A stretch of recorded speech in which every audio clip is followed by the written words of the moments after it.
Estamos en el corazón de Salta, en el centro de la fundación de la provincia. Este convento San Francisco es parte fundante de la historia de la provincia de Salta, mismo los franciscanos, ¿no? La presencia franciscana en Salta llega en el mismo momento que la fundación de la provincia y desde allí están su labor misionera y el compartir la vida con el lugareño y también con los pueblos originarios están desde el mismo día de la fundación. Por eso siempre decimos que no se puede hablar de Salta sin hablar de los franciscanos, ¿no? Y viceversa. Fue una presencia y es una presencia importante en la provincia que trasciende los años, ¿no? Porque siempre le contamos a la gente que la espiritualidad de Francisco de Asís permanece en este lugar a través de su presencia, ¿no? A través de la dignidad en el trabajo, del compartir la vida con los pueblos originarios desde la inclusión en una comunidad, en una sociedad, en la educación, en el deporte y lo más importante, a través de la misericordia de Dios. Este predio fue entregado por el fundador de Salta. Tal cual, cuando Hernando de Lerma funda la ciudad de la provincia, lo primero que hace, al entregar, ¿no es cierto?, los solares a las congregaciones, uno de los solares que entrega es a los hermanos franciscanos. ¿Y allí cuánto tiempo demora en construirse todo este convento que luego fue Basílica Menor? Sí, la primera iglesia fue en adobe, ¿no? Por el avatar del clima y de cómo fue construido, duró muy poco la primera iglesia, la segunda se hizo en madera y recién esta construcción, que es del año 1759, fue la primera construcción en bases sólidas, ¿sí? Que siempre estuvo la comunidad de Salta colaborando y solidarizándose con los hermanos franciscanos para que esto se mantenga y se pueda lograr hacer, ¿no es cierto? En esa época hablamos que también dependíamos del Alto Perú, así que fue también un aporte muy importante para que esta iglesia se construya, pero también lo importante del trabajo solidario con la gente. Esta iglesia se construyó trayendo las piedras a mula del Cerro San Bernardo, se tardó 13 años en hacer. Y cómo se hizo esta construcción, que fue con piedra, ladrillo y mezcla de cal y canto, es que hoy esta construcción es antisísmica, por el ancho de las paredes, que tiene casi 2 metros de espesor, y por el sistema abovedado de crucerías, ¿no? Que es lo que hace hoy que esta construcción se sostenga. Contanos un poquito sobre este solar donde estamos en este momento, este hermoso patio colonial. El patio central de este convento, de aquí nos dividimos en varias cosas, ¿no es cierto? Lo que es arriba, la casa de retiro espiritual, donde está el fondo antiguo de la biblioteca. Allí se conservan más de 30.000 libros que Tito Colalunga, un fraile, se dedicó a rotular y organizar la biblioteca. Ahí hay desde incunables del año 1400. Entonces es muy importante el tesoro que guarda en la biblioteca también el convento San Francisco. Tenemos el claustro, que son las habitaciones de los frailes. Hoy son habitaciones. En su época los frailes cedían el espacio de sus habitaciones para que sea y funcione como escuela primaria para los niños más pobres. Digo, ¿cómo, no es cierto?, compartir y el ceder espacios al bien común, ¿no?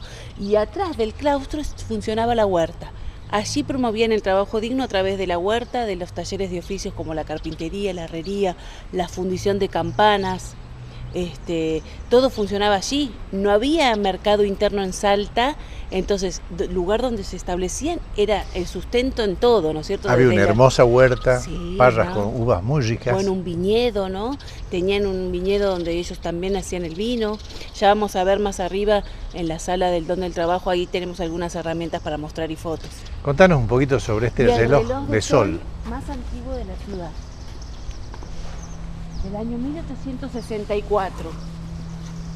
Estamos adelantados 1 hora aproximadamente, ¿no es cierto?, con respecto a la hora del sol. Ahora si sale el sol, vamos a ver la hora. Si vemos, está marcando antes de las 9 de la mañana, ¿sí? Estamos casi 1 hora, no sé qué hora tenemos ahora, pero 10 menos 20 deben ser, ¿no? Sí, 10 menos 20. Por eso 1 hora, 9 menos 20, ¿no? 1 hora aproximadamente. Según la rotación del sol y la época del año, cambia la hora en el reloj solar. Y si querés te cuento de... Una obra de arte, realmente una belleza. Tal cual, y ahora le pusimos ¿no es cierto?, un producto que hace para que se pueda mantener, así que está muy bien conservado, ¿no? Antiguamente en este patio estaban los frutales. Hay fotos que muestran cómo todo el alrededor de este patio se encontraban los frutales, donde los frailes también, ¿no es cierto? Siempre todo lo que ellos tenían y trabajaban también era para la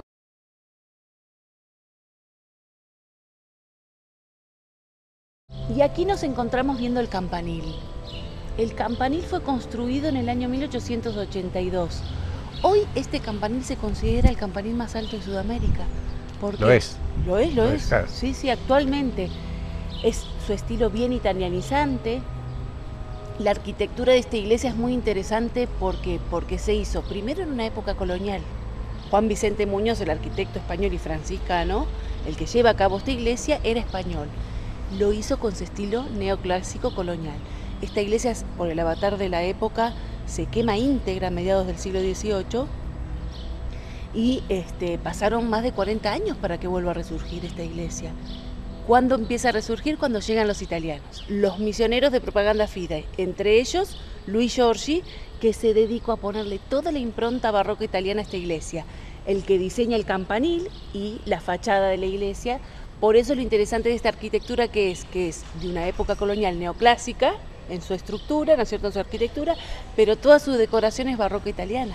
Esto creo que se llama campanil porque nace desde la base, desde el piso, digamos. ¿Por qué la diferencia? No surge desde el techo de la iglesia. Tal cual. ¿Por qué la diferencia campanil y no campanario? Porque está en cuerpo aparte de la iglesia. Esto es bien italiano también, ¿no? Claro, y ahí se mide, digamos, la altura y de ahí resulta que es el más alto de Sudamérica. Tal cual.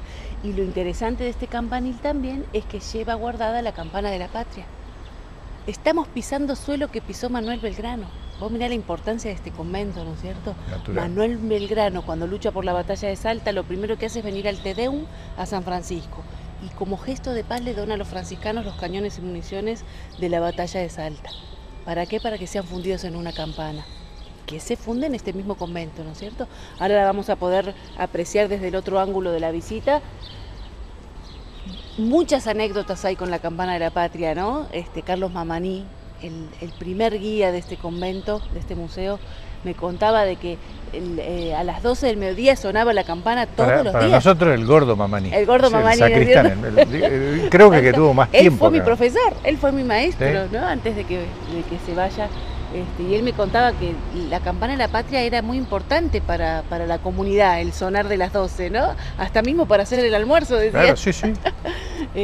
Hoy, bueno, se ha rajado por el pasar de los años, pero en momentos especiales y celebraciones históricas se suele sonar, ¿no? Suele tocar. Ahora, ¿no suena más a las 12 ahora? No. Ah, las únicas campanas que suenan son media hora antes de la misa, 8:30 de la mañana, y 7:30 de la tarde antes de la misa de 20. Suenan las campanas. ¿Eso porque está rajada? Sí, se rajó y bueno, imagínate lo que sale, ¿no? Económicamente no lo podemos sostener, digamos. Bueno, con aporte podría reconstruirse esa campana, no tengo dudas. Tal cual. Bueno, continuamos a ver, sí, vamos a seguir caminando. Nos vamos a encontrar con un museo que consideramos que es el más importante del país para la orden franciscana y en lo que es arte sacro, ¿no es cierto? No hay museo de arte sacro de la orden en el país como este, no hay, es el único. Entonces imagínate qué importante que es para Salta y para el mundo, ¿no es cierto? Nos vamos a encontrar con un museo de más de 11 salas, donde a la gente la invitamos a que sea protagonista de la historia a través del recorrido que hacemos, porque queremos que se meta en la historia, que pueda imaginarse cómo vivían los frailes desde que llegan aquí hasta el día de hoy. Y bueno, te invito a recorrerlo. Vamos a mostrarle a Salta y el país.